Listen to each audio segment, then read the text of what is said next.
ल है गाइज हाम्रो चाहिँ भात खाने बेला भएको थियो एकदम तातो तातो त्यही माथि हरि दाइले तातो भात तातो भयो भनेर हरि दाइको चाहिँ खाना यहाँ छ यहाँ बाफ उडिरहेको छ पङ्खाले मस्त घुमाइरहेको छ त्यो पङ्खा त एक हात मात्रै घुम्यो त दाइले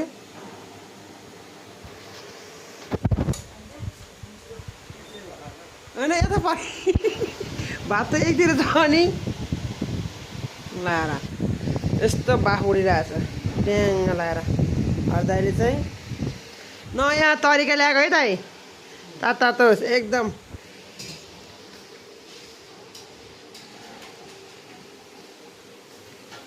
यो अहिले बन्द गरेर भात खायो हुन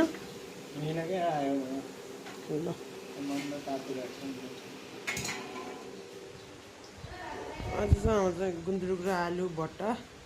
तरकारी चाहिँ